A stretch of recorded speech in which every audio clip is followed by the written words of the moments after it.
걸핏하면 흉기 위협 또 흉기입니다. 자, 사반 가족께서 제보해 주신 영상으로 시작합니다. 만나보시죠. 자, 어느 술집 아닙니다. 두 남성이 들어와서 자리에 앉습니다. 자, 그런데 사장님이 남성들한테 다가가죠. 알고 봤더니 한 남성이 내 그 녀석 죽일 거야 하면서 살벌한 대화를 나누는가 하면 담배까지 피니까 사장님 여기서 이러시면 안 돼요. 제지를 합니다.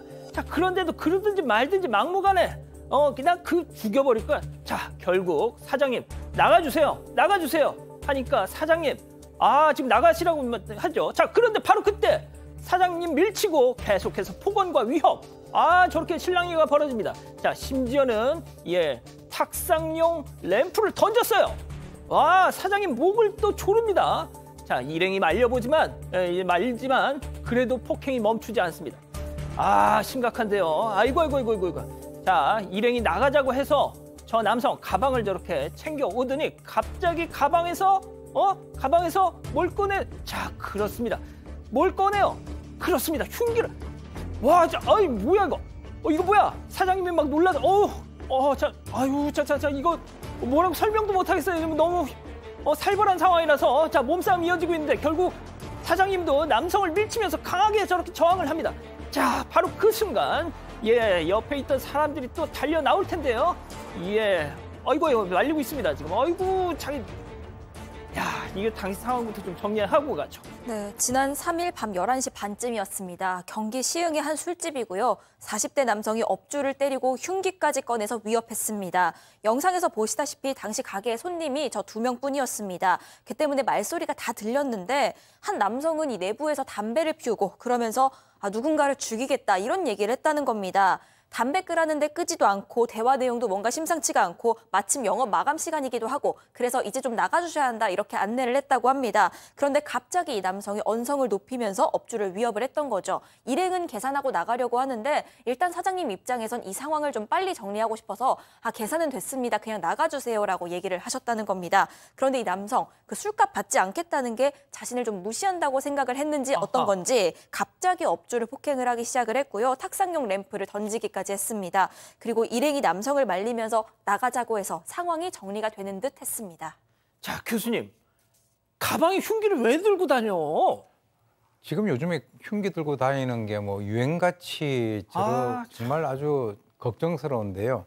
이 남성이 이제 가방을 챙기고 나가려고 할 때 아까 램프를 던졌잖아요. 그러니까 램프 값을 갖다가 요구를 하니까 자기가 생각해봐도 돈을 물어줘야 될 것 같거든요. 그래서 램프 값을 물어줬습니다. 네. 그리고 이제 나가라고 그랬는데 그렇으면 끝났을 텐데요. 또 이 사람이 자기를 무시한다라고 생각을 한 것인지 아까 보셨던 것 같이 가방에서 흉기를 갖다가 꺼내서 위협하고 이 업주의 그 얼굴에 흉기로 가격을 했죠.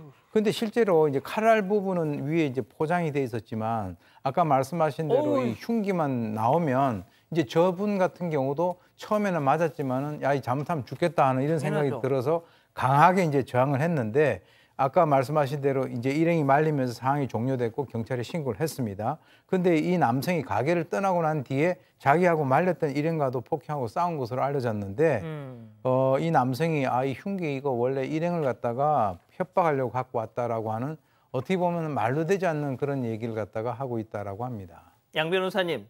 제발 저걸 쌍방폭행이라고 말씀해 주지 마세요. 저도 쌍방폭행으로 보기 어렵다라는 입장입니다. 사실 두 번 정도는 나눠서 봐야 될 것 같아요. 처음에 흉기를 꺼내기 전과 후인데 저 사장님이 놀라울 정도로 사실 침착하게 처음에 폭행을 일방적으로 당하시면서도 이렇게 적극적으로 맞서서 싸우진 않습니다. 그러니까 끝까지 이렇게 때리거나 하는 장면이 안 나와요. 그렇죠. 손을 맞거나 밀어내거나 하는 정도의 소극적인 저항밖에 안 하셨어요. 사장님도 이 정당방위 인정받기 어렵다는 걸 알고 계신답니다. 뉴스 같은 걸 좀 보시나 봐요.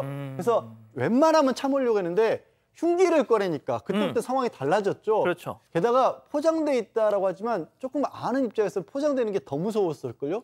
일반적으로 누가 흉기를 포장해 놓습니까? 저건 쓰겠다고 작정하고 나온 거잖아요. 어딘가에 저렇게 보인단 말이에요. 그리고 그 상황에서도 사실 흉기를 빼앗고 밀쳐내는 쪽으로 집중을 하지 주변에 다른 본인도 흉기를 든다거나 이렇게 맞서진 않았거든요. 그래서 2차 폭행 같은 경우는 충분히 무기 대등의 원칙이라는 것도 있어요. 거기서 정당방위가 인정될 가능성이 높고 주변에 집기 망가진 거 그리고 사장님도 이렇게 흉기 맞고 이런 과정에서 부상도 입으셨다고 하거든요. 충분히 손해배상도 받을 수 있다고 보입니다. 예, 사장님 잘 참고하셨으면 좋겠네요. 사건의 진실을 추적하고 싶다는 사반 가족분의 사연인데요. 궁금하시다면 사건반장 유튜브 채널을 구독해주세요.